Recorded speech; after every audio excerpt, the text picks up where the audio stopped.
আমি আপনাদেরকে একটা আহ্বান জানাই, প্রথম আলো দৈনিক ডেইলি স্টার, আমি আমার ভাষায় বলি এটা ডেইলি স্টার নয়, এটা হচ্ছে দিল্লি স্টার।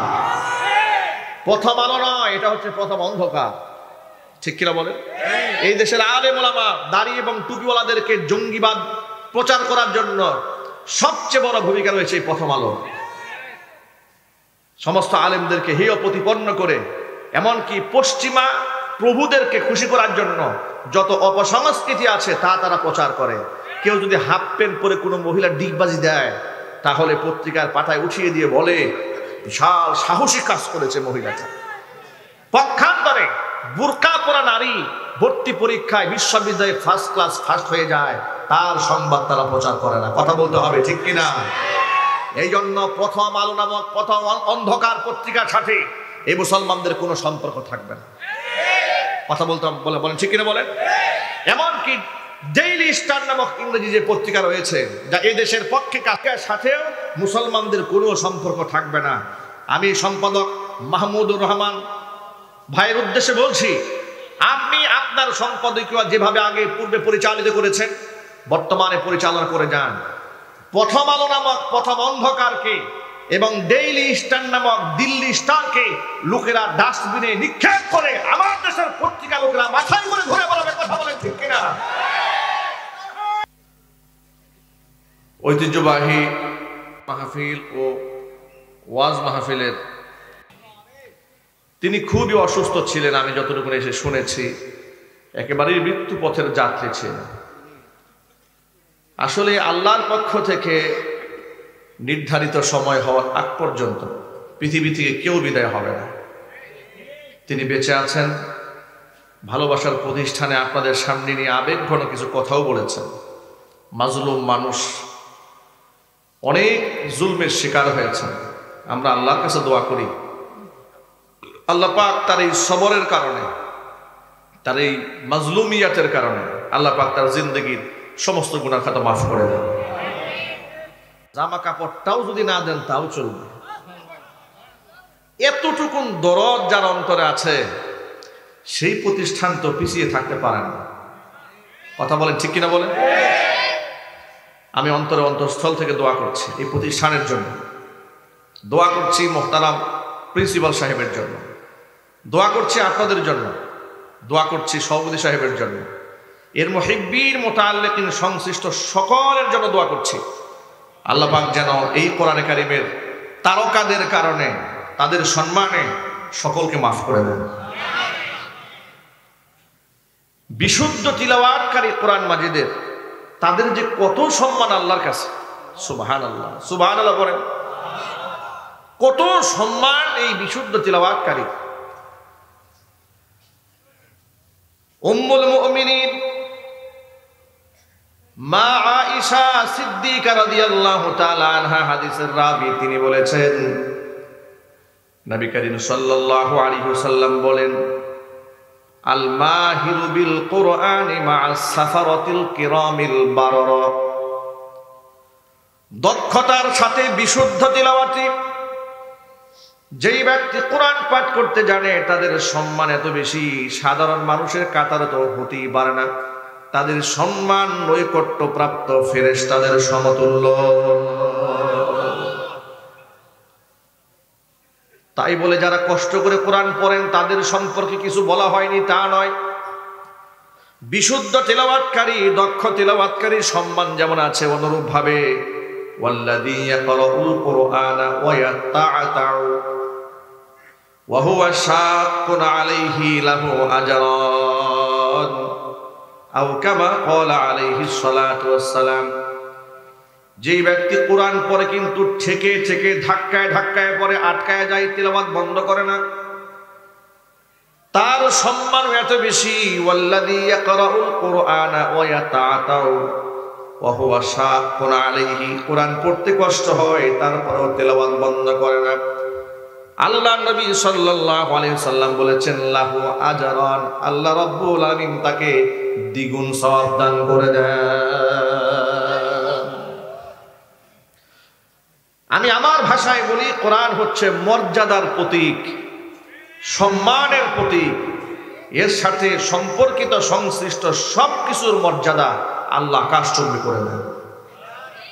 এই যে কোরআন শরীফের উপরে একটা মলাট প্লাস্টিকের কাভার দেওয়া, ঠিক না ভাই?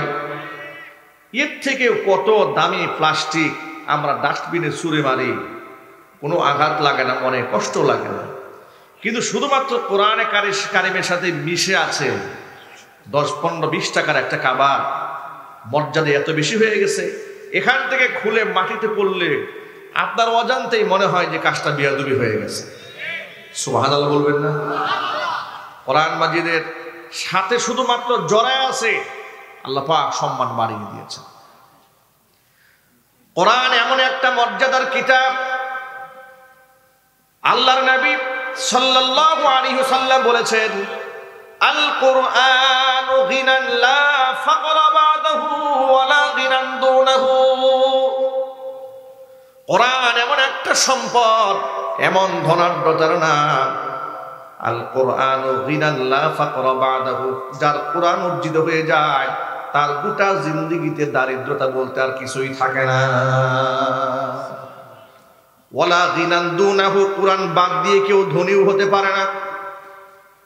এটা আমার কথা নয়, এটা দুজাহানের বাদশা ইমামুল মুরসালিন রাহমাতুল লিল আলামিন খাতামুল আম্বিয়া নবিয়ুনা মুহাম্মাদুর রাসূলুল্লাহ সাল্লাল্লাহু আলাইহি ওয়াসাল্লাম বলেছেন, আল কুরআনু গিনান লা ফাকরা বাদা। কোরআন যদি কারো সিনার মধ্যে চলে আসে তার কোনো দারিদ্রতা থাকে না, পৃথিবীর শ্রেষ্ঠ ধনী হয়ে যায় সে। ওয়ালা গিনান দুনাহু, কোরআন এমন সম্পদ যেটা বাদ দিয়া ধনী হওয়া সম্ভব হবে না। এর মানে তামাম পৃথিবীর সকল সম্পদের মালিকও যদি কোনো ব্যক্তি হয়ে যায় কিন্তু কোরআন পড়তে জানে না, কোরআনের প্রতি আমল করে না, আল্লাহর হাবিব সাল্লাল্লাহু আলাইহি ওয়াসাল্লামের ভাষায় সেই ব্যক্তি ধনী হতে পারে নাই। কোরআন মাজিদ এটা সম্মান এবং মর্যাদার প্রতীক, এর দিকে তাকিয়ে থাকলেও সব হয়। আর হুজুর কান আল্লাহু আকবার। এটা এমন মর্যাদার কিতাব, লা ইয়ামাসসুহু ইল্লাল মুতাহহারুন, পবিত্রতা ছাড়া এটাকে স্পর্শও করা যায় না। এটা অনেক দামি কিতাব, আল্লাহু আকবার। যেখানে ছিল লৌহে মাহফুজ, সম্মানের জায়গায় ছিল। নাজিল হয়েছে লাইলাতুল কদরে, পৃথিবীর শ্রেষ্ঠতম রাত, সুবহানাল্লাহ। শ্রেষ্ঠতম মাস রমজানুল মুবারকে নাজিল হয়েছে। যে সত্তার উপর নাজিল হয়েছে, যার উপর নাজিল হয়েছে, পৃথিবীর শ্রেষ্ঠ মানব, শ্রেষ্ঠ নবী, চিল্লায় কোন আল্লাহু আকবার। এত বেশি মর্যাদাপূর্ণ এই কিতাব আর এত বেশি ওয়েট তার, সূরা হাশরের মধ্যে আল্লাহ বলেছেন, লাউ আনজালনা হাদাল কুরআন আলা জাবালিন লারাআইতাহু খাশিআন মুতাসাদ্দিআন মিন খাশিয়াতিল্লাহ।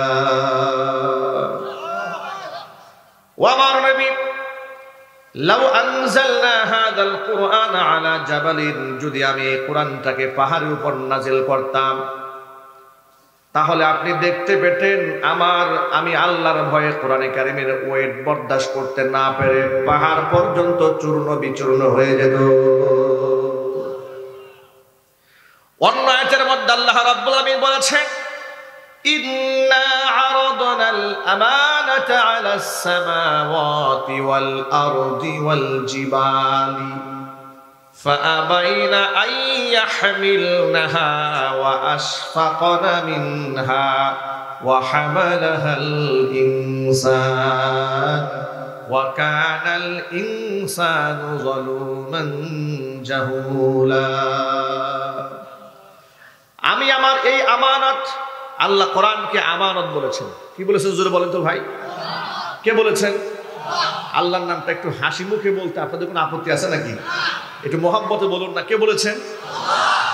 আল্লাহ বলেন, শোনো, ইন্না আরাদনাল আমানাতা আলাস সামাওয়াতি, আসমান সমূহের কাছে আমি প্রস্তাব দিয়েছিলাম, ওয়াল আরদি, জমিনের উপর প্রস্তাব দিয়েছিলাম, ওয়াল জিবাল, পর্বত সমূহের উপর প্রস্তাব দিয়েছিলাম যে তোমাদের উপর কোরআন নাজিল করব। ফাআবাইনা আন ইয়াহমিলনাহা, আমার কোরআন ধারণ করতে আসমান অস্বীকৃতি জানিয়েছে, জমিন অস্বীকার করেছে, পাহাড় অস্বীকার করেছে যে আল্লাহ তোমার কোরআনের ওয়েট বরদাস্ত করার মতো ক্ষমতা আমাদের নাই। ওয়া হামালাহাল ইনসান, মানুষ এটা বহন করেছে। ওয়া কানাল ইনসানু যালুমান জাহুলা, আল্লাহ একটু ভালোবাসার কথা বলেছেন যে মানুষ একটু জাহেল, মানুষ হচ্ছে জালেম। মানে মুহাব্বতের সাথে দেখবেন বাচ্চাকে বাবা 3-4 জনে মিলে একটা কাজ করতে পারে নাই, কিন্তু ভালো একজন ছোট ছেলে একটা কাজ করে ফেলেছে, এই তুই তো ভারী দুষ্ট ছেলে, সুবহানাল্লাহ। এই দুষ্ট বলেছে মানে এটা না যে তাই খারাপ বলেছে, মুহাব্বতে বলে তুই তো ভারী দুষ্ট ছেলে, বড়রা যেটা করতে পারে না সেটা তুই করে ফেলেছিস, আল্লাহু আকবার বলে। কোরআন শরীফের ওয়েট ওজন আছে না নাই? সবাই বলেন, একটু শুনে ধারাবাহিকভাবে পয়েন্টগুলো খেয়াল করবেন। এক হচ্ছে কোরআন সম্পর্কে আল্লাহ নবী বললেন যে কোরআন এমন সম্পদ যার অর্জন হয়ে যায় সে আর দরিদ্র থাকে না। 2 নাম্বার, আল্লাহর হাবিব বলেন বিশুদ্ধ তেলাওয়াত করলে সম্মানিত ফেরেশতাদের কাতারে তার মর্যাদা চলে যায়। 3 নাম্বার, কোরআনে কারীম পবিত্র মানুষ ছাড়া স্পর্শ করতে পারে না। 4 নাম্বার, কোরআন আল্লাহ পাকের কালাম লাউহে মাহফুজে সংরক্ষিত ছিল। যে রাতে নাজিল হয়েছে রাতটা পৃথিবীর মধ্যে শ্রেষ্ঠ রাত, তার নাম লাইলাতুল কদর। যে মাসে নাজিল হয়েছে মাসের মর্যাদা বেড়ে গেছে, মাস রমজান মাস সমস্ত মাসের মধ্যে শ্রেষ্ঠ মাস, ঠিক কিনা বলেন? যে ব্যক্তির উপর নাজিল হয়েছে তার চাইতে দামি মানুষ, তার থেকে দামি নবী জমিনের মধ্যে আসমানের নিচে আর নাই। এটা যে পড়বে, যে ধরবে, যে আপন বানায় নেবে, আল্লাহ পাক তাকে জিরো থেকে হিরো বানাই দেবে। তুরস্ক থেকে এই যে 3-4 দিন আগে হাফেজ মুআজ, বাংলাদেশের ছেলে, ইন্টারন্যাশনাল হিফজুল কোরআন কম্পিটিশনে ফার্স্ট হয়েছে। ঢাকা এয়ারপোর্টে যখন এসছে, বাংলাদেশের সিংহ পুরুষ আল্লামা মামুনুল হক হাফিজাহুল্লাহ সহ অসংখ্য ওলামারা তাকে ফুলের মালা দিয়ে বরণ করেছেন। ছাদ খোলা বাসে তাকে সংবর্ধনা দেওয়া হয়েছে। বিগত জীবনগুলোতে আমরা দেখেছি বাংলাদেশে কেউ যদি ভালো ক্রিকেট খেলে রাষ্ট্রীয়ভাবে সংবর্ধনা দেওয়া হয়, ভালো একটু ফুটবল খেললে রাষ্ট্রীয়ভাবে বরণ করা হয়, গাড়ি দেওয়া হয়, বাড়ি দেওয়া হয়, ফ্ল্যাট দেওয়া হয়, সুযোগ সুবিধার কোনো অভাব থাকে না।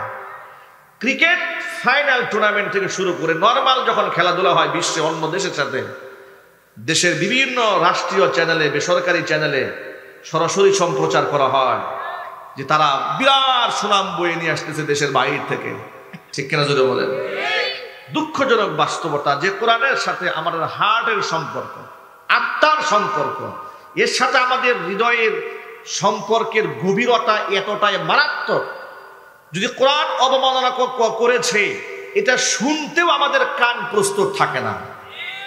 কথা বলেন না কেন? সেই কোরআনের মর্যাদা নিয়ে যারা বিশ্ব দরবারে কোরআনকে তুলে ধরে, দুবাইয়ে ফার্স্ট হয়, কাতারে হয়, ইরানে হয়, তুরস্কে হয়, লেবাননে হয়, সৌদি আরবে হয়ে যায়, বাংলাদেশের ছেলেরা 1 নাম্বার। কোনো একটা রাউন্ড যেখানে অন্য দেশের চ্যানেলগুলো সরাসরি সম্প্রচার করে, যাদের দেশের সম্পদ তারা তাদেরকে মূল্যায়ন করে না, কোনো একটা টেলিভিশনে দেখানো হয় না। এর থেকে লজ্জা আর কি হতে পারে? কথা বলেন ঠিক কিনা? এই জন্য গতকালকে দেখেছি বাংলাদেশের লেখকদের মধ্যে, সাংবাদিকদের মধ্যে যাকে আমার খুব ভালো লাগে, পরীক্ষিত একজন আলেম দরদি, দেশপ্রেমিক, ইসলাম দরদি সম্পাদক মাহমুদুর রহমান সাহেব, আমার দেশ পত্রিকার যিনি সম্পাদক, আল্লাহ পাক যেন তার নেক হায়াত দারাজ করেন। 2013 সালে গোটা বাংলাদেশে হেফাজতের গণজোয়ার সৃষ্টির পেছনে সবচেয়ে বড় ভূমিকা যিনি পালন করেছিলেন, গোটা আলেম সমাজকে ঐক্যবদ্ধ হওয়ার ক্ষেত্রে যিনি সাহসী ভূমিকা পালন করেছিলেন পত্রিকার মাধ্যমে, আধারে থাকা সেই মহানায়কের নাম হচ্ছে মাহমুদুর রহমান। কথা বলেন ঠিক কিনা বলেন? আলহামদুলিল্লাহ, দীর্ঘদিন দেশের বাহিরে ছিলেন, দেশে আসতে পারেন না। আলেম সমাজ তার অবদানের কথা ভুলে নাই। দেশে আসার পরে দেশের শীর্ষস্থানীয় আলেমরা তার সাথে দেখা করেছে, সাক্ষাৎ করেছে। এমনকি গতকাল দেখেছি চট্টগ্রামে বিশাল যে প্রোগ্রাম হয়, বাংলাদেশের মধ্যে উল্লেখযোগ্য বড় একটা মাহফিল হয় আল আমিন সংস্থার উদ্যোগে। সেই মাহফিলে মাহমুদুর রহমান সাহেবকে গেস্ট করে দাওয়াত করা হয়েছে। আলেমদের মজলিসে মাথায় টুপি দিয়ে আলেমদের পক্ষ হয়ে তিনি কথা বলেছেন। অসংখ্য আলেমরা তার জন্য দোয়া করেছে। আল্লাহু আকবার বলেন, জোরে বলেন আল্লাহু আকবার। তিনি একটা পয়েন্ট উল্লেখ করেছেন দুদিন আগে। তিনি বলেছেন, এই দেশের অধিকাংশ সাংবাদিকেরা ভারতের স্বার্থে কাজ করে। একটু জোরে বলতে হবে, ঠিক? এটা দুঃখজনক বাস্তবতা। যে ন্যারেটিভ নিয়ে ওরা কাজ করে, সে ন্যারেটিভ হচ্ছে ভারতের ন্যারেটিভ। ভারত খুশি হবে, ভারত কষ্ট যেন না পায়, ভারতের স্বার্থ হাসিল হয়, এই ধরনের নিউজগুলা তারা বেশি প্রচার করবে। ইসলামের প্রচার হবে, প্রসার হবে, ইসলাম এগিয়ে যাচ্ছে, ইসলামাইজেশন হচ্ছে দেশ, রাষ্ট্র কিংবা আলেম ওলামাদের অবদান মিডিয়াতে প্রচার করা হয় না। কথা বলতে হবে, ঠিক কিনা বলেছেন? সুতরাং তিনি বলেছেন যে আমার দেশ পত্রিকা ইনশাআল্লাহ দেশের পক্ষে কাজ করবে, ইসলামের জন্য কাজ করবে, আলেমদের হয়ে কাজ করবে। আমি আপনাদেরকে একটা আহ্বান জানাই, প্রথম আলো, দৈনিক ডেইলি স্টার, আমি আমার ভাষায় বলি এটা ডেইলি স্টার নয়, এটা হচ্ছে দিল্লি স্টার। প্রথম আলো নয়, এটা হচ্ছে প্রথম অন্ধকার। ঠিক কিনা বলেন? এই দেশের আলেম ওলামা, দাড়ি এবং টুপিওয়ালাদেরকে জঙ্গিবাদ প্রচার করার জন্য সবচেয়ে বড় ভূমিকা রয়েছে এই প্রথম আলো। সমস্ত আলেমদেরকে হেয় প্রতিপন্ন করে, এমনকি পশ্চিমা প্রভুদেরকে খুশি করার জন্য যত অপসংস্কৃতি আছে তা তারা প্রচার করে। কেউ যদি হাফ প্যান্ট পরে কোনো মহিলা ডিগবাজি দেয়, তাহলে পত্রিকার পাতায় উঠিয়ে দিয়ে বলে বিশাল সাহসী কাজ করেছে মহিলাটা। পক্ষান্তরে বুরকা পরা নারী ভর্তি পরীক্ষায় বিশ্ববিদ্যালয়ে ফার্স্ট ক্লাস ফার্স্ট হয়ে যায়, তার সংবাদ তারা প্রচার করে না। কথা বলতে হবে, ঠিক কিনা? এই জন্য প্রথম আলো নামক প্রথম অন্ধকার পত্রিকার সাথে এই মুসলমানদের কোনো সম্পর্ক থাকবে না। কথা বলতে বলেন, ঠিক কিনা বলেন? এমনকি ডেইলি স্টার নামক ইংরেজি যে পত্রিকা রয়েছে, যা এই দেশের পক্ষে কাজের সাথেও মুসলমানদের কোনো সম্পর্ক থাকবে না। আমি সম্পাদক মাহমুদুর রহমান ভাইয়ের উদ্দেশ্যে বলছি, আপনি আপনার সম্পাদকীয় যেভাবে আগে পূর্বে পরিচালিত করেছেন, বর্তমানে পরিচালনা করে যান। প্রথম আলো নামক প্রথম অন্ধকারকে এবং ডেইলি স্টার নামক দিল্লি স্টারকে লোকেরা ডাস্টবিনে নিক্ষেপ করে আমার দেশের পত্রিকা লোকেরা মাথায় করে ঘুরে বেড়াবে। কথা বলেন, ঠিক কিনা?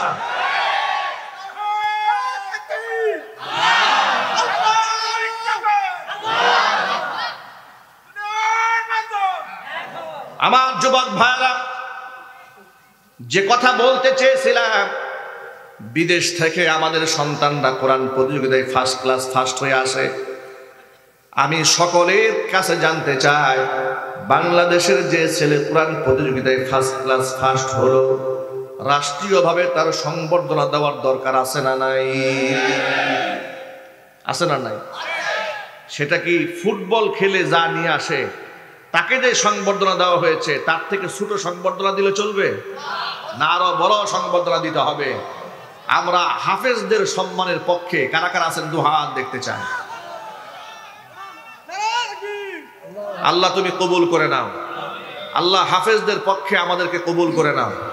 জোরে বলা আমিন। হাত নামান।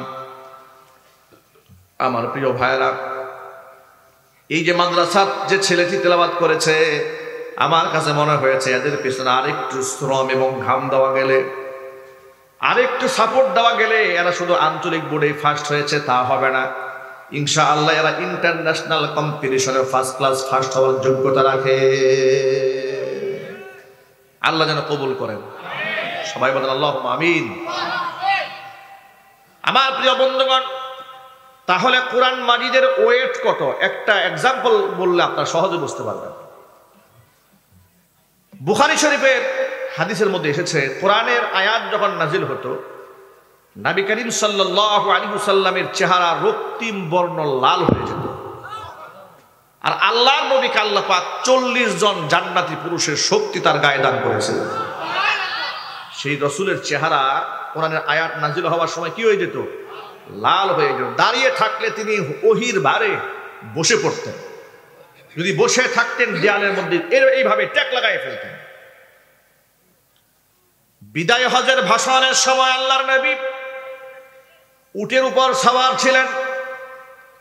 ওই মুহূর্তে সূরাতুল মাইদার 3 নম্বর আয়াতটা নাযিল হয়, আল ইয়াউমা আকমালতু লাকুম দীনাকুম ওয়া আতমামতু আলাইকুম নি'মাতি ওয়া রাদিতু লাকুমুল ইসলাম দীনা। আজকের এই দিনে আকমালতু লাকুম দীনাকুম, তোমাদের জন্য তোমাদের দিনকে আমি আল্লাহ পূর্ণ করে দিলাম। ওয়া আতমামতু আলাইকুম নি'মাতি, আমার নিয়ামতকে তোমাদের উপর পরিপূর্ণ করে দিলাম। ওয়া রাদিতু লাকুমুল ইসলাম দীনা, দিন হিসেবে ধর্ম হিসেবে ইসলামকে আমি আল্লাহ মনোনীত করে নিলাম। সকল ভাইদেরকে এখন জিজ্ঞেস করি, আল্লাহর কাছে মনোনীত ধর্মের নাম কি? সবাই বলেন। এটা কোরআনে লেখা আছে না নাই? এখন আপনি বলেন, তাহলে কি এই কথা বলার সুযোগ থাকলো যে যে কোনো ধর্ম পালন করুক না কেন সে পরকালে মুক্তি পাবে? না, মুক্তি পাবে না। এই আয়াতটা যখন নাজিল হয়, আল্লাহ নবী সাল্লাল্লাহু আলাইহি ওয়াসাল্লাম উটের উপর সওয়ার ছিলেন। হাদিস শরীফের মধ্যে এসেছে, আয়াতের ভারে আল্লাহর হাবিব সাল্লাল্লাহু আলাইহি ওয়াসাল্লামের উটখানা পাথরের উপর দাঁড়িয়ে ছিল।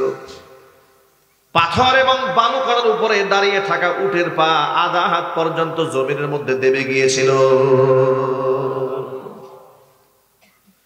এত ওয়েটপূর্ণ এই কিতাব আল্লাহ নাজিল করলেন, এর সাথে সম্পৃক্ত ব্যক্তিদের সম্মান আল্লাহ কত বাড়াই দিলেন।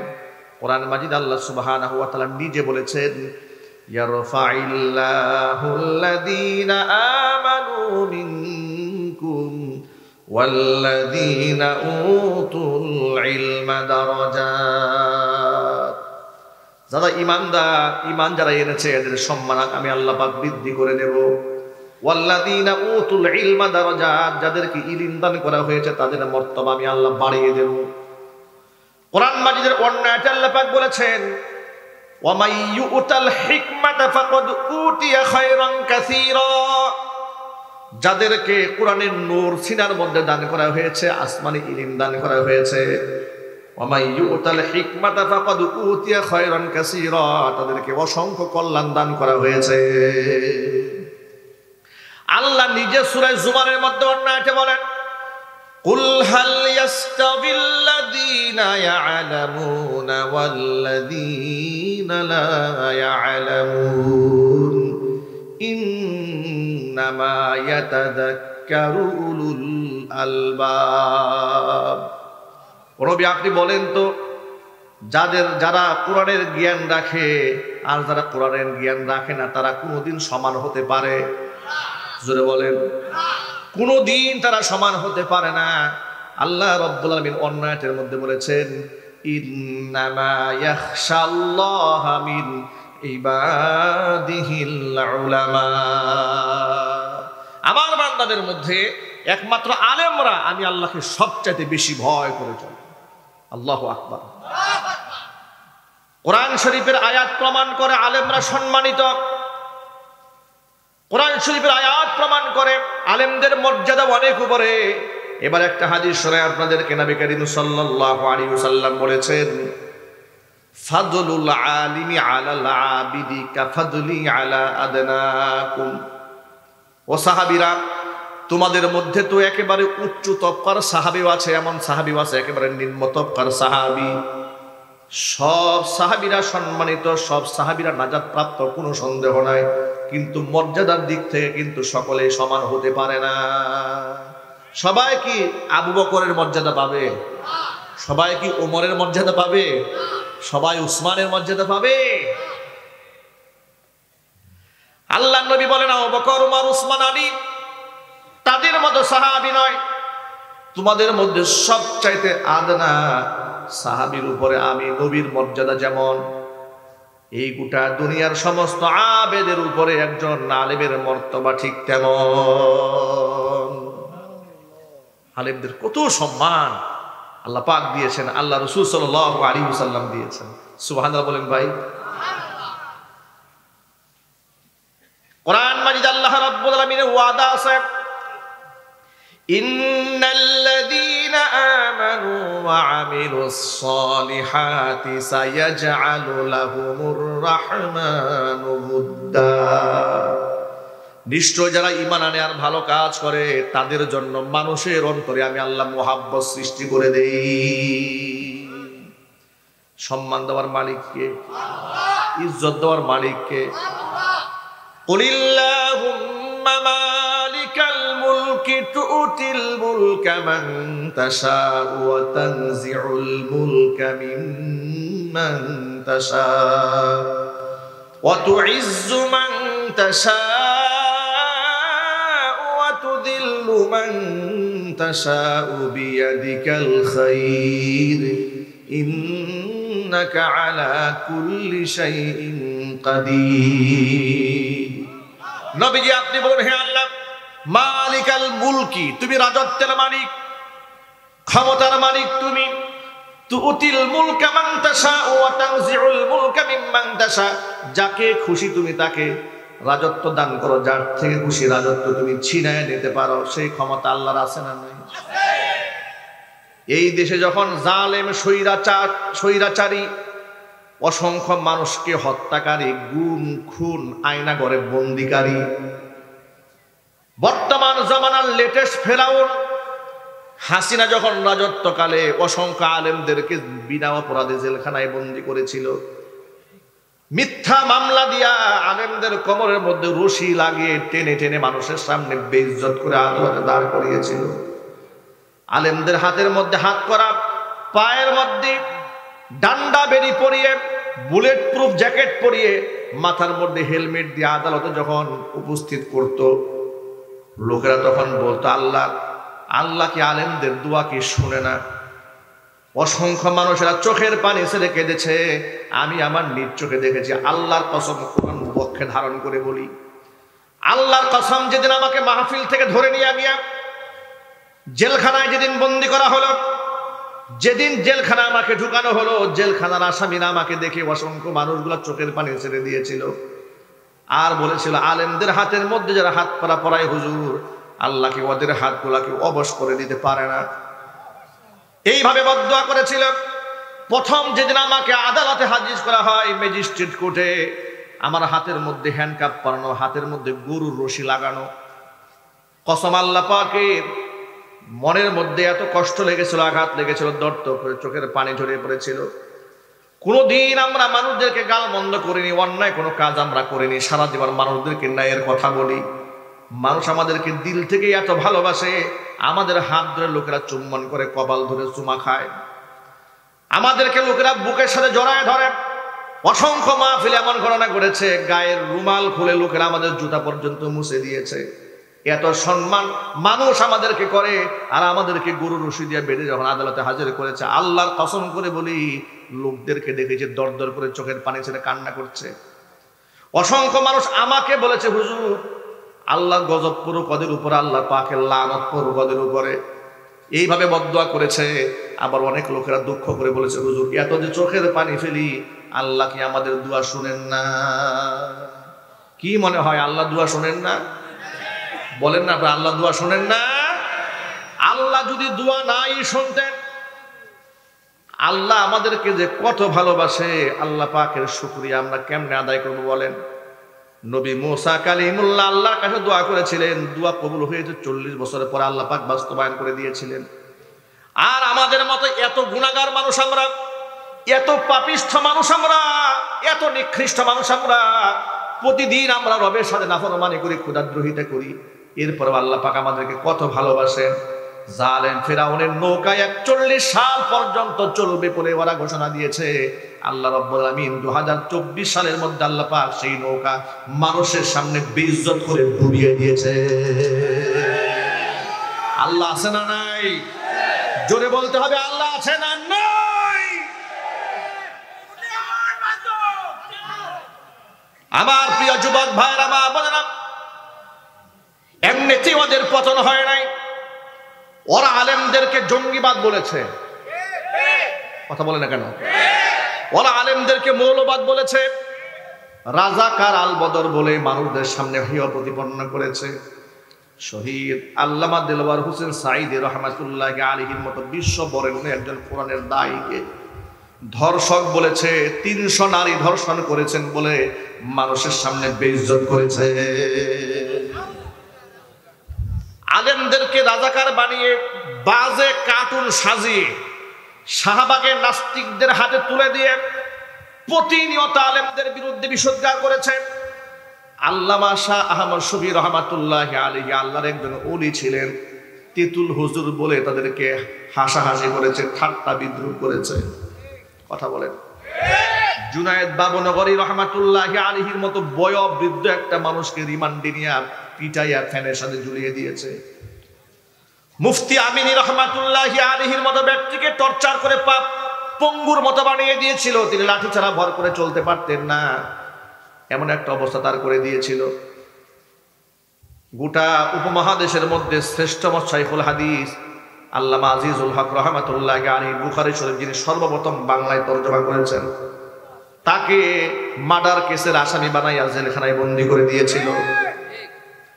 1996 সালে রাজাকার সাজাবার জন্য কুত্তার মাথায় টুপি দিয়ে রাস্তাঘাটে ঘুরিয়ে দিয়েছিল। নাউজুবিল্লাহ বলবেন না?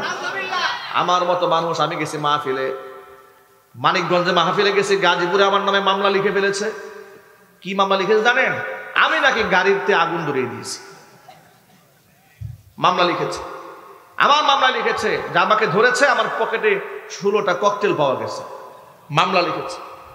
এইভাবে একাধিক মামলা দিয়া আমাদেরকে বাড়ি ছাড়া করেছে, মসজিদ থেকে তাড়িয়ে দিয়েছে, নামাজ পড়াতে দেয় নাই, মসজিদ ঘেরাও দিয়েছে, ওয়াজ মাহফিল সাজিয়েছে। আগের দিন ওদের গৃহপালিত কুকুর প্রশাসনকে দিয়ে কোরআনের মঞ্চগুলো ভেঙে দিয়েছে। কথা বলতে হবে, ঠিক কিনা বলেন? এভাবে করে করে ওরা চেয়েছিল বাংলাদেশ থেকে ইসলাম মিটায় ফেলতে। ইতিহাস ভুলে গেছে। ফেরাউনের নাতিপুতিরা ইতিহাস সবসময় ভুলেই যায়। ওরা এটা চিন্তা করে না, এই চেষ্টা আবু জাহাল করেছে, ব্যর্থ হয়েছে। উতবা সাইবা করেছে, ব্যর্থ হয়েছে।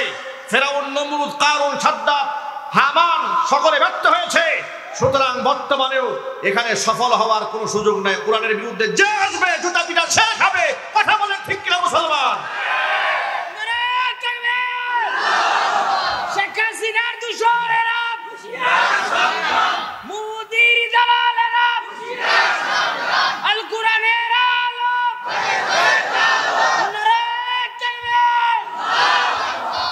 সুতরাং আমার বন্ধুগণ, ইজ্জত সম্মান দেওয়ার মালিককে আপনারা এক বাক্যে জোরে বলেন, সবাই জোরে বলেন। যাদেরকে ওরা জঙ্গি, সন্ত্রাস, তালেবান, রাজাকার, আল বদর বলেছে, মানুষের অন্তর থেকে তারা মোহাব্বত সরাতে পারে নাই। মরহুম সাঈদী রহমাতুল্লাহি আলাইহি বিদায় হয়ে যাওয়ার পরে তারা জানাজা পড়ার জন্য লোকেরা কেমন ভাবে কান্নাকাটি করেছে আপনারা দেখেছেন, ঠিক কিনা বলেন? তো তোমরা না তাকে খারাপ বানালে, এত খারাপ মানুষের জানাজা পড়ার জন্য মানুষ এত পাগল হয় কেন? আর তোমরা এত দুধের দোয়া, তুলসী পাতা এত ভালো, তোমরা বললে মানুষ আলহামদুলিল্লাহ বলে কেন? কথা জোরে বলেন, ঠিক কিনা বলেন? তোমরা যে এত ভালো, তোমরা বললে লোকেরা ইন্নালিল্লাহ করতে চায় না।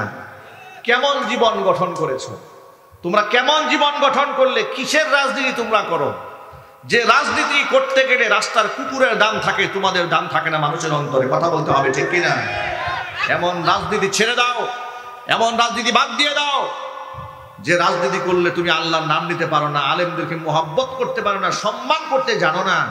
এমন রাজনীতির কপালে তুমি লাথি মারো। কষ্ট হচ্ছে আপনাদের?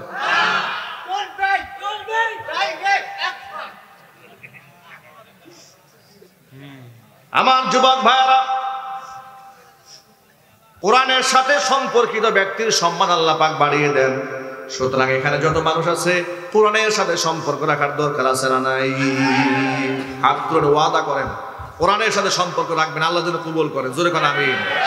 হাত নামান। আল্লাহর নবী সাল্লাল্লাহু আলাইহি সাল্লামের একজন সাহাবীর নাম ছিল উবাই ইবনে কাব রাদিয়াল্লাহু তাআলা আনহু।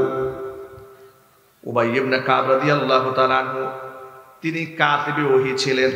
কোরআন নাজিল হওয়ার পরে কোরআনের আয়াত লিখে যারা সংরক্ষণ করতেন তাদের মধ্যে অন্যতম একজন সাহাবীর নাম হচ্ছে উবাই ইবনে কাব।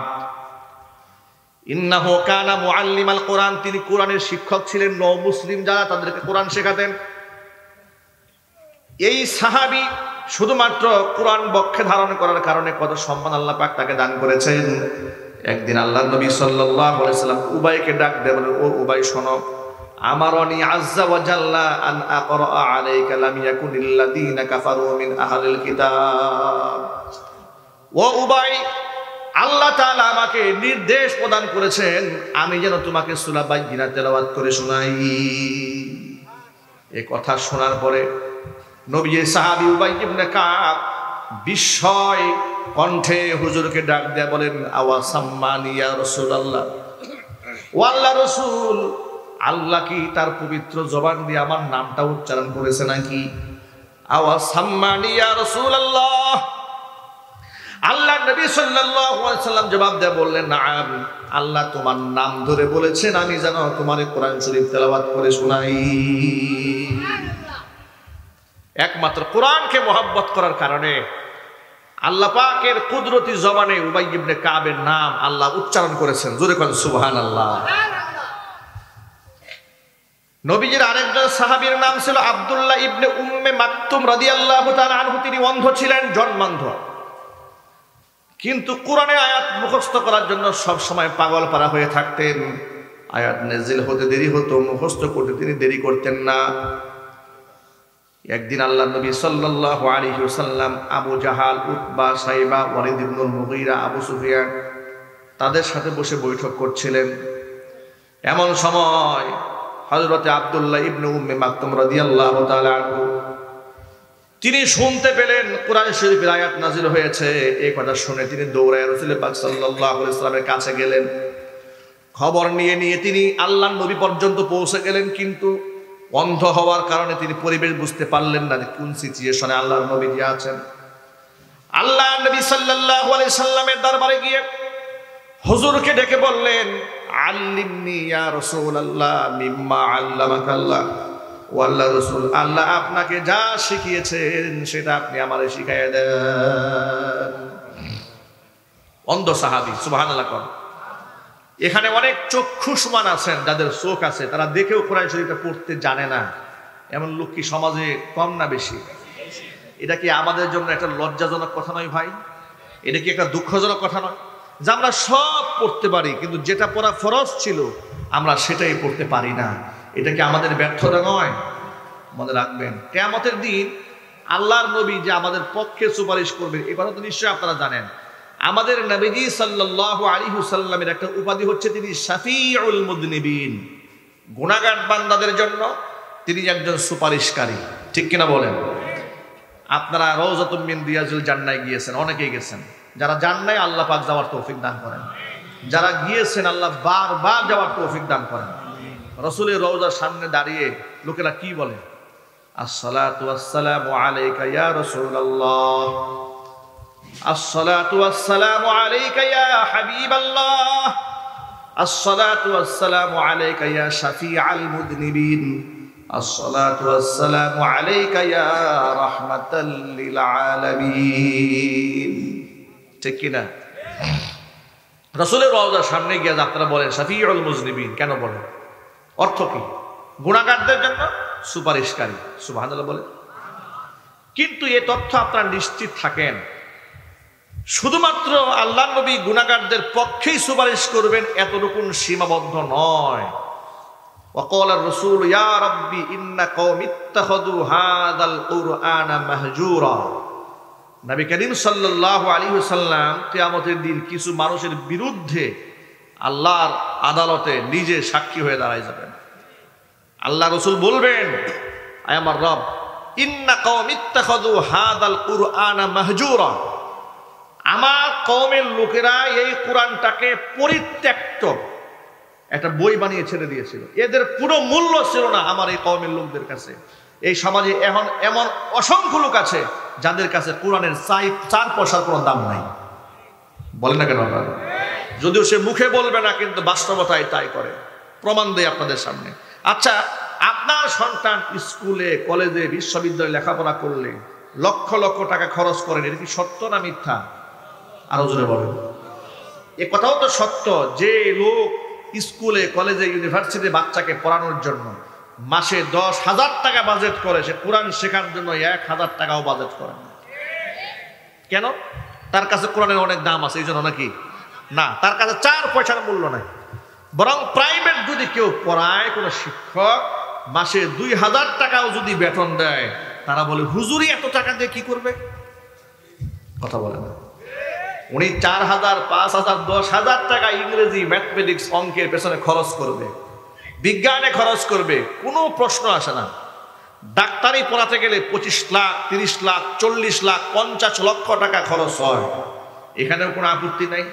যত আপত্তি আছে কোরআন পড়তে গেলে হুজুরি এত টাকা দিয়ে কি করবে? কথা বলেন ঠিক কিনা? এই জন্য সমাজের লোকেরা আলেমদেরকে দাম দেয় না, মুয়াজ্জিনদেরকে তো মূল্যই দেয় না। যদি এই এলাকায় অনেক দাম দেয়, ঠিক না? না, দাম দেয় না, কোথাও দাম দেয় না। এটা অত্যন্ত লজ্জাজনক ভাই।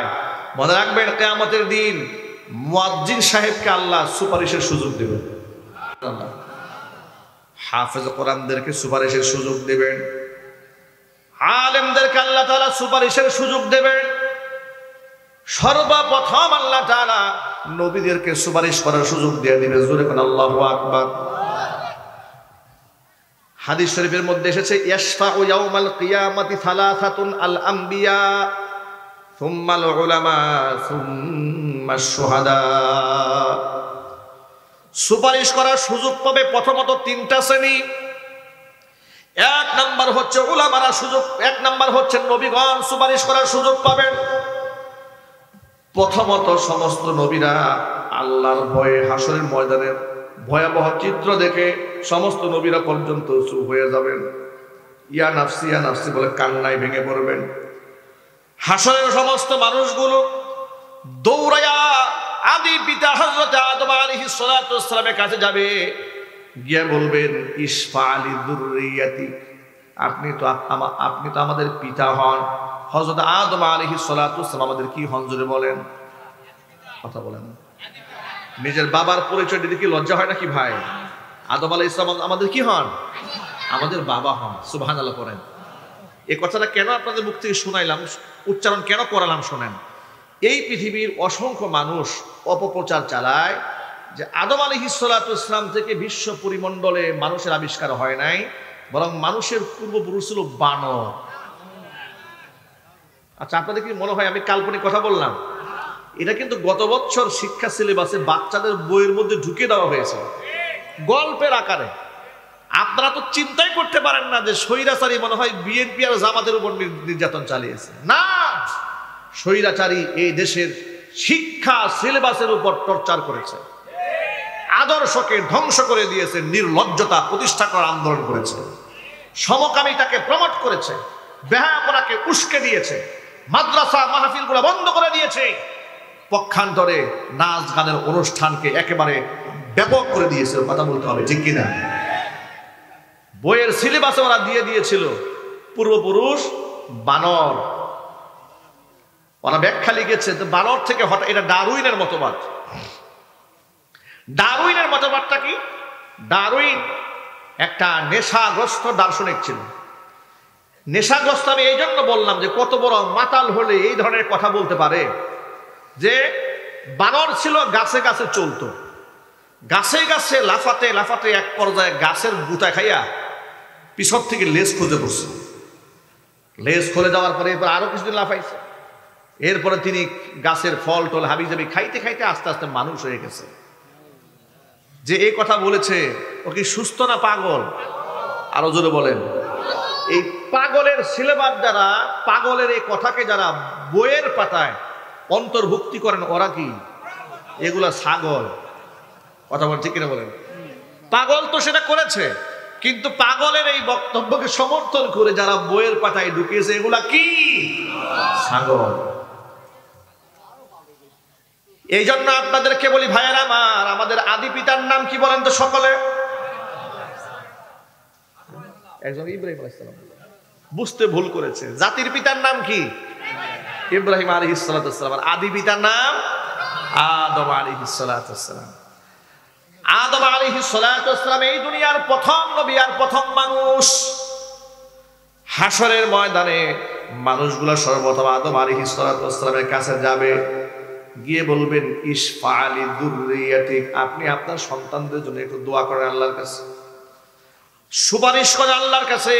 আদম আলাইহিস সালাতু ওয়াসসালাম বলবেন আনা লাস্তু লাহা, আই আনা লাস্তু লিশ-শাফা, আমি শাফাআতের উপযুক্ত মনে করি না নিজেকে।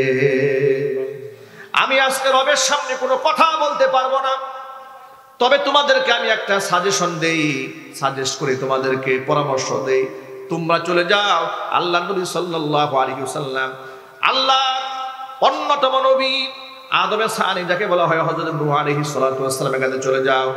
লোকেরা নূহ আলাইহিস সালাতু ওয়াসসালামের কাছে যাবে, গিয়ে বলবেন ইশফা লানা, আমাদের জন্য একটু সুপারিশ করেন।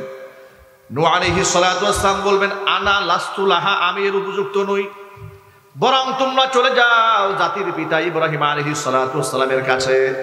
মানুষগুলো দৌড়ে ইব্রাহিম আলাইহিস সালাতু ওয়াসসালামের কাছে যাবে। ইব্রাহিম আলাইহিস সালাতু ওয়াসসালাম বলবেন আনা লাস্তু লাহা, আমি সুপারিশ করার উপযুক্ত নই, বরং আমি তোমাদেরকে সাজেশন করি তোমরা নবী মুসা কালিমুল্লাহর কাছে চলে যাও। মুসা কালিমুল্লাহর কাছে যাওয়ার পরে তিনি বলবেন আনা লাস্তু লাহা, আমি এর উপযুক্ত নই, বরং তোমাদেরকে আমি একজন নবীর সাজেস্ট করি, তিনি হচ্ছেন ঈসা রূহুল্লাহ। ঈসা আলাইহিস সালাতু ওয়াসসালামের কাছে যাও, তিনি আল্লাহর সাথে কথা বলতে পারবেন। ঈসা আলাইহিস সালাতু ওয়াসসালামের কাছে যাওয়ার পরে তিনি বলবেন আনা লাস্তু লাহা, আইলা আনা লাস্তু লিশ-শাফা, আমি শাফাআতের উপযুক্ত নই, বরং তোমাদেরকে আমি সাজেস্ট করি দু জাহানের বাদশা আখিরি জামানার পয়গম্বর বিশ্বনবী মুহাম্মদ রাসূলুল্লাহ সাল্লাল্লাহু আলাইহি ওয়াসাল্লামের কাছে তোমরা চলে যাও, তিনি সুপারিশ করার একমাত্র হকদার। সব মানুষ দৌড়ে আমাদের নবীর কাছে যাবে, গিয়ে বলবেন আপনি আমাদের জন্য একটু দোয়া করেন। হুজুর বলবেন আনা লাহা, আনা লাহা, নিশ্চয়ই আমি এর হকদার। চিল্লায় এখন আল্লাহু আকবার। আমাদের নবী কিয়ামতের দিন শাফাআতে কুবরা করবেন। শাফাআতে কুবরা হচ্ছে সমস্ত হাসরবাসীর জন্য তিনি আল্লাহর কাছে সুপারিশ করবেন। বিচার কার্য শুরু হয়ে যাবে। বিচার কার্য শুরু হওয়ার পরে নবীকে আল্লাহ পাক স্পেশাল একটা পাওয়ার দিবেন। সেই পাওয়ারটা কি শুনেন? সেই পাওয়ার হলো আল্লাহ পাক তার হাবিবকে ডাক দিয়ে বলবেন ইয়া মুহাম্মদ আদখিল মিন উম্মাতিকা মান লা হিসাবা আলাইহিম মিনাল বাবিল আইমান। জান্নাতের ডান পাশে একটা দরজা আছে, ওই দরজা দিয়ে আপনার উম্মতের ওই সমস্ত ব্যক্তিদেরকে আপনি জান্নাতে ঢুকায় দেন যাদের আমল নামার কোনো হিসাব হবে না। আপনার পছন্দ মতো আপনি ঢুকায় দেন। আল্লাহর নবী অসংখ্য মানুষদেরকে নিজ হাতে জান্নাতে ঢুকাই দিবেন যাদের আমল নামার মধ্যে কোনো হিসাব হবে না। আল্লাহ রাব্বুল আলামিন আপন মেহেরবানিতে সকলকে মাফ করে দিবেন। প্রিয় ভাইরা, যাদেরকে আল্লাহ বিনা হিসেবে জান্নাত দেবেন তাদের মধ্যে আমাদের নামটাও যেন আল্লাহ পাক রাখেন। জোরে জোরে কোন আল্লাহুম্মা আমিন। ছোট্ট একটা দোয়া শিখাই দিয়ে মনে রাখবেন সব সময়, না 5 ওয়াক্ত নামাজের পর আল্লাহকে ডাক দিয়ে বলবেন আল্লাহুম্মা হাসিবিনি হিসাবান ইয়াসীরা, আল্লাহুম্মা হাসিবিনি হিসাবান ইয়াসীরা। আল্লাহ তাআলা তুমি আমাদের জন্য হিসাবকে সহজ করে দাও, হিসাব সহজ করে দাও। হিসাব সহজ করার মানে হচ্ছে বিনা হিসেবে জান্নাত দান করে দেওয়া। কথাটা মনে থাকবে ইনশাআল্লাহ। নবী করিম সাল্লাল্লাহু আলাইহি ওয়াসাল্লাম তিনি বলেছেন সালু লিয়াল ওয়াসিলা, তোমরা আমার জন্য আল্লাহর কাছে ওয়াসিলা তালাশ করবে। ওয়াসিলা হচ্ছে মাকামে মাহমুদ, ওই সম্মানিত স্থান যেখানে সিজদায় পড়ে নবী সাল্লাল্লাহু আলাইহি ওয়াসাল্লাম উম্মতের জন্য কান্নায় ভেঙে পড়বেন। কষ্ট হচ্ছে পিছনে ভাইরা, পয়েন্টগুলো খুব ভালো করে শোনেন। আল্লাহর নবী সিজদায় পড়ে এত কাঁদা কাঁদবেন, আল্লাহর এত প্রশংসা করবেন। নবীজি বলেছেন এমন এমন শব্দে আমি আল্লাহর প্রশংসা করব, ওই শব্দগুলো এখন আমি বলতে পারবো না। লা আকাদিরু আলাইহি, শব্দগুলো আমার জানা নাই। কিয়ামতের দিন আল্লাহ ইলহাম করে আমার অন্তরের মধ্যে শব্দগুলো ঢেলে দিবে। আমি সেই শব্দ দিয়ে আল্লাহর প্রশংসা করব আর সিজদায় পড়ে কান্নায় ভেঙে পড়ব। আল্লাহ পাক আমাকে বলবেন ইয়া মুহাম্মদ ইরফা রাসাক, ও মুহাম্মদ মাথা আপনি উঠান, ওয়াকুলি উসমা, আপনি আজকে বলেন আপনার কথা আজকে শোনা হবে। ওয়াসাল তুআতা, আপনি আজকে চান আপনাকে প্রদান করা হবে। ওয়াশফা তুশাফা, আপনি সুপারিশ করুন, নিশ্চয়ই আপনার সুপারিশ মঞ্জুর করা হবে। আল্লাহ নবী মাথা উঠাবেন, উঠায় বলবেন, আল্লাহ আমার তো মনের শান্তি নাই। কেন শান্তি নাই? কি হয়েছে? কষ্ট কেন? রব্বুল আলামিন আমার উম্মতের অসংখ্য মানুষ জাহান্নামে হাবুডুবু খাচ্ছে, দৃশ্য আমার বরদাস্ত হচ্ছে না। আল্লাহ পাক বলবেন, আমার হাবিব, যাদের অন্তরে বুটের দানা পরিমাণ ঈমান আছে, জবের দানা পরিমাণ ঈমান আছে, ওই সমস্ত মানুষগুলাকে বাছাই করে করে আপনি জাহান্নাম থেকে বের করে জান্নাতে ঢুকাইয়া দেন। আল্লাহর নবী অসংখ্য জাহান্নামে গ্রেফতার হওয়া উম্মতদেরকে নিজ হাতে জাহান্নাম থেকে বের করে জান্নাতের মধ্যে ঢুকাই দেবেন। ঢুকাই দিয়ে আবারও সিজদায় পড়ে কান্নায় ভেঙে পড়বেন। আল্লাহ পাক আবার পূর্বের মতো একই ডাক দিয়ে বলবেন, মোহাম্মদ মাথা উঠান, আপনি বলেন, আপনাকে শোনা হবে, আপনি আজকে চান আপনাকে দেওয়া হবে, সুপারিশ করুন মঞ্জুর করা হবে। আল্লাহ নবী মাথা উঠা করবেন। আল্লাহ পাক বলবেন, ও আমার হাবিব, এখন আপনি কি চান? আল্লাহ নবী বলবেন, রব্বুল আলামিন আমার উম্মতের অনেক মানুষ জাহান্নামে আছে। আল্লাহ পাক বলবেন, আদনা মিন বুররা, আদনা মিন জাদ, আদনা মিন বুররাতিন, একেবারে বুটের দানার চাইতে কম ঈমান যার অন্তরে আছে এমন মানুষগুলাকে বাছাই করে করে আপনি জাহান্নাম থেকে বের করে জান্নাতে ঢুকিয়ে দেন। নবীজি সাল্লাল্লাহু আলাইহি ওয়াসাল্লাম দ্বিতীয়বার এই চান্স পাবেন। দ্বিতীয়বারের মতো উম্মতের জন্য কান্না করে অসংখ্য মানুষদেরকে জাহান্নাম থেকে উদ্ধার করে জান্নাতে ঢুকাবেন। তৃতীয়বার নবীজি আবারও সিজদায় পড়ে কান্নায় ভেঙে পড়বেন। আল্লাহ পাক তাকে একই কথা বলবেন, ও মুহাম্মদ মাথা উঠান, আপনি চান আপনাকে দেওয়া হবে, সুপারিশ করে মঞ্জুর করা হবে, বলেন আপনার কথা আজকে শোনা হবে। আপনারা কি একটু আন্দাজ করতে পারেন আদম আলাইহিস সালাতু ওয়াস সালাম থেকে শুরু করে কিয়ামত পর্যন্ত কি পরিমাণ মানুষ? এই সমস্ত মানুষগুলা কেউ কথা বলতে সাহস পাচ্ছে না। ওই মজলিসে আল্লাহ একজন ব্যক্তিকে বলবেন, মাথা উঠান, আপনি বলেন, শোনা হবে। আল্লাহু আকবার বলেন। আপনি বলেন, আপনার কথা আজকে শোনা হবে, আপনি আজকে চান আপনাকে দেওয়া হবে, সুপারিশ করে মঞ্জুর করা হবে। নবী করিম সাল্লাল্লাহু আলাইহি ওয়াসাল্লাম তৃতীয়বারে মাথা উঁচা করবেন। আল্লাহ পাক বলবেন, হাবিব এখন আর কি চাওয়ার আছে? নবীজি সাল্লাল্লাহু আলাইহি ওয়াসাল্লাম বলবেন, রব্বুল আলামিন এখনো পর্যন্ত আমার উম্মতের অসংখ্য মানুষদেরকে যে দেখতে পাচ্ছি জাহান্নামে হাবুডুবু খাচ্ছে। আল্লাহ পাক বলবেন, আমার হাবিব, যাদের অন্তরে আদনা আদনা মিন শাইরা, যাদের ঈমান আছে একেবারে জবের দানার চাইতে কম, তার চাইতেও কম, আদনা থেকে আদনা একেবারে কম ঈমান যাদের অন্তরে আছে, এদেরকে আপনি জাহান্নাম থেকে বের করে নিয়ে যান। জাহান্নাম থেকে বের করে নিয়ে যান। কয়বার হলো? তিনবার। তিনবার রাসূল পাক সাল্লাল্লাহু আলাইহি ওয়াসাল্লাম নিজের জন্য একটা বারের জন্য কিচ্ছু চাইলেন না। সেই স্ত্রী মা খাদিজাতুল কুবরা, যার ব্যাপারে দুনিয়া থেকে রাসূল দোয়া করেছিলেন, হে আল্লাহ, খাদিজাকে দুনিয়া থেকে তুমি আমার কাছ থেকে নিয়ে গেছো, কাল হাসরের মাঠে যেন আমি খাদিজাকে না হারায় যাই। সেই খাদিজাকেও চাইলেন না, হাসান হুসাইনের জন্য কিচ্ছু চাইলেন না, সব উম্মতের জন্য চেয়েছেন। আল্লাহু আকবার। উম্মাকে কত ভালোবেসেছেন আল্লাহ রাসূল। এই জন্য কোরআন মাজিদে বলেছেন, লাকাদ জাআকুম রাসূলুম মিন আনফুসিকুম আজিজুন আলাইহি মা আনিতুম আজিজুন আলাইহি মা আনিতুম হারিসুন আলাইকুম বিল মুমিনিনা রাউফুর রহিম।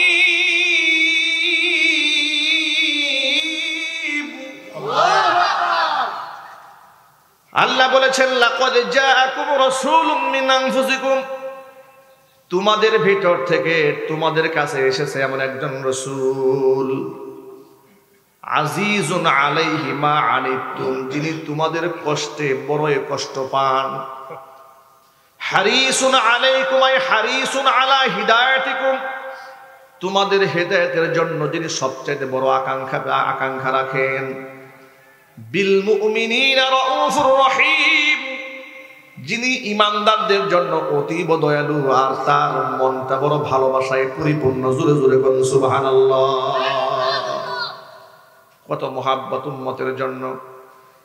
4 বার সুযোগ পাবেন, তিনবার চান্স দেওয়া হয়েছে, একটা বার তিনি নিজের জন্য কিছু চাইলেন না, তিনি তার ছেলের জন্য চান না, মেয়ের জন্য চাইলেন না, পরিবারের জন্য কিচ্ছুই চান না, আহলে বাইতের জন্য টু শব্দ পর্যন্ত করলেন না। এবার 4র্থবারের মতো আবারও সিজদায় পড়ে কান্নায় ভেঙে পড়লেন। আল্লাহ পাক বলবেন, ও আমার হাবিব, মাথা উঠান, কি বলার বলেন, যা বলার আপনি বলেন, আপনার কথা আস্তে শোনা হবে, আপনি যা চাবেন আপনাকে দেওয়া হবে, সুপারিশ করে মঞ্জুর করা হবে।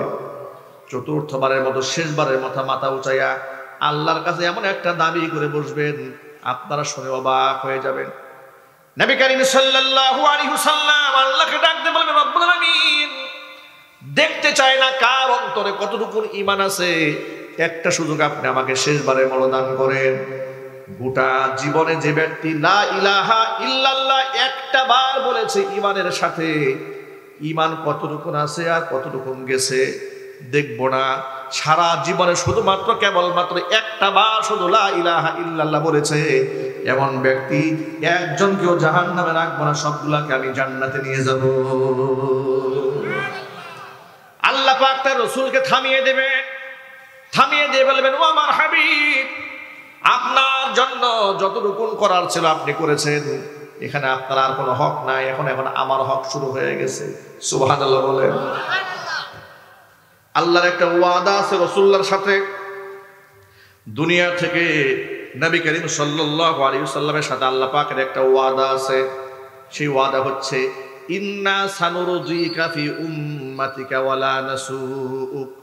ও আমার হাবিব, আপনার উম্মতের ব্যাপারে অচিরে আপনাকে আমি সন্তুষ্ট করে ছাড়বো, আপনার উম্মতের ব্যাপারে আপনার মনের মধ্যে আমি কোনো কষ্ট রাখবো না। আপনারা একটু ইমানদারের মতো জবাব দেবেন, আল্লাহ মিথ্যা ওয়াদা করেন? আরো জোরে বলেন, ওয়ামান আসদাকু মিনাল্লাহি কিলা। আল্লাহর চাইতে সত্যবাদী আর কেউ নাই। এখন আল্লাহ নবী তো দাবি করেছিলেন যারা জীবনে একটা বার লা ইলাহা ইল্লাল্লাহ বলেছে এগুলাকে জাহান্নাম থেকে বের করে নিয়ে আসবেন। নবীজিকে আল্লাহ থামায় দিবেন, থামেন। আল্লাহ পাক এরপরে বলবেন, ওয়া জিবরিয়াই ওয়া ইজ্জতি ওয়া কিবরিয়াই ওয়া কুদরতি, আমার শক্তি সামর্থ্যের কসম, আমার ইজ্জতের কসম, আমার বরত্বের কসম, আমার রাজত্বের কসম করে বলছি, লা উখরিজান্না মান ক্বালা লা ইলাহা ইল্লাল্লাহ, যারা জীবনে একটা বার ঈমানের সাথে লা ইলাহা ইল্লাল্লাহ বলেছে ওই সমস্ত ব্যক্তিদেরকে আমি আল্লাহ নিজ হাতে জাহান্নাম থেকে বের করে জান্নাতের মধ্যে ঢুকাইয়া দেব। কত দয়া আল্লাহ পাকের বান্দার উপর, সুবহানাল্লাহ বলেন, কত মায়া আল্লাহ পাকের। বোঝাতে চেয়েছে আপনাদের সামনে নবীজির কত মহব্বত উম্মতের প্রতি, এত ভালোবাসা রাসূলের আছে। এরপরেও নবীজি সাল্লাল্লাহু আলাইহি ওয়াসাল্লাম বলবেন, ইন্না কওমি ইত্তাখাযু হাযাল কুরআন মাহজুরা। কোরআনকে যারা অবহেলা করেছে তাদের বিরুদ্ধে নবীজির নালিশ আছে, ঠিক কিনা বলেন? কোরআনকে যারা অবহেলা করেছে তাদের বিরুদ্ধে রাসূলের নালিশ নাই, আছে। আচ্ছা, আপনারা কি কেউ চান যে কিয়ামতে নবীজি আমার বিরুদ্ধে মামলা করুক? একজনও চান? কেউ কি চায়? রাসূল যদি কারো বিরুদ্ধে দাঁড়ায় যায় তার মুক্তির রাস্তা কোথায়? আল্লাহ রাসূল যদি কারো বিরুদ্ধে বলে মুক্তির কোনো পথ থাকবে? থাকবে না। এই জন্য কোরআনকে আপন বানাই নিতে হবে। ইনশাআল্লাহ আমাদের ঘরে ঘরে একজন করে কোরআনের হাফেজ তৈরি হবে। ইনশাআল্লাহ বলতে খুব কষ্ট হচ্ছে নাকি? কি মনে হয় ছেলে হাফেজ হলে, নাতি হাফেজ হলে আপনি ঠকবেন? আল্লাহ আপনাকে জিতাই দেবে দুনিয়ায় এবং আখিরাতে। আপনাদেরকে আমি আমার নিজের বরত্বের কথা বলি না, আল্লাহ রাব্বুল আলামিনের খাস রহমতে আমি এত বুঝতাম না যে এই সম্মান তো কোরআনের কারণে। কথা বলেন, ঠিক কিনা বলেন? এই সম্মান কিসের কারণে? কোরআনের কারণে। কয়েক বছর আগে গাজীপুরে এক মাহফিলে গেছি। তো মাহফিল কর্তৃপক্ষ আমরা যেখানে যাই সর্বোচ্চ, নিজের সর্বোচ্চ সম্মানটা দেওয়ার চেষ্টা করে, ঠিক কিনা বলেন? সবাই করে। তো যে রুমের মধ্যে আমাদেরকে বসিয়েছে, বসবার পরে বাড়ির যিনি মালিক তিনি বেশ ধনাঢ্য ব্যক্তি, শ্রীপুরে বাড়ি, চাউলের ব্যবসা করে, বিরাট ধনী মানুষ। আমাদেরকে খাটের মধ্যে বসিয়ে উনি ফ্লোরে মেজের মধ্যে বসলেন, আমার বাবার বয়সী। তা আমি তাকে বললাম যে চাচা এটা কি কাজ হলো, আপনি আমাদেরকে খাটে বসিয়ে, আমার সাথে আরো লোকজন ছিল, যে আপনি নিচে বসলেন। বলে হুজুর আপনি আলেম মানুষ, আপনার পাশে কি আমি বসতে পারি নাকি? আল্লাহু আকবার। আমি হতবাক হয়ে গেছি। আমি বললাম চাচা এটা আপনি কি করলেন? আমি তো খুব লজ্জিত হচ্ছে, এখানে লজ্জাবোধ করছে, আপনি একটু উপরে আসেন। উনি কোনোভাবে আসবেন না, নাসর বান্দা টেনে হাত দিয়ে টান দিয়ে এনে পাশে বসান। তিনি বললেন হুজুর ইউটিউবে যত বয়ান আসে আমি দোকানে বসে বসে আপনার সব বয়ান শুনি, বয়ান শুনতে শুনতে শুনতে শুনতে আপনার প্রতি আমার এত ভালোবাসা জন্মেছে, এত শ্রদ্ধা ভক্তি হয়েছে, আমি আপনার সামনে বসতেই সাহস পাচ্ছি না। মনে মনে ভাবলাম সন্তান সমতুল্য আমি, পিতৃ সমতুল্য তিনি, আল্লাহর কোরআনের কথা বলার কারণে উনি আমার পাশে বসতে চাচ্ছে না, মাটিতে বসে যাচ্ছে। আল্লাহু আকবার বলেন। খানা খেতে বসেছি, খানা একটু বেশি হয়েছে, জোটা হয়ে গেছে, অনেক সময় বেশি হয়ে যায় না খাবার। পাশ থেকে মুরব্বি প্লেট টান দিয়ে বলে হুজুর কোনো টেনশন নেবেন না, খাবার একটু বেশি হয়েছে, কোনো অসুবিধা নেই, এই খানা আমি খাবো। বলেন আপনারা এই মোহাব্বত কে সৃষ্টি করেছেন? এটা কি টাকা পয়সা দিয়ে সম্ভব? আল্লাহর কসম পৃথিবীর কোন রাজা বাচ্চা সেই সম্মান দুনিয়াও পাবে না, আখিরাতেও পাবে না, যে সম্মান একজন আলেম একজন হাফেজ পাবে। ঠিক কিনা বলেন?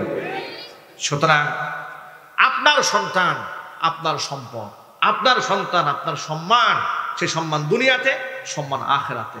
আপনার কোরআনে কারিমের হাফেজ সন্তান সুদখোর হবে না, ঘুষখোর হবে না, সন্ত্রাস হবে না, মাস্তান হবে না, মাদক সেবনকারী হবে না, ধর্ষণ হবে না, বাপ মাকে বৃদ্ধ বয়সে বৃদ্ধাশ্রমে পাঠাবে না।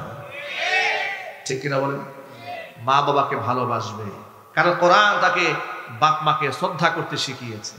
আমরা কি বাপ মাকে ভালোবাসবো না ইনশাল্লাহ?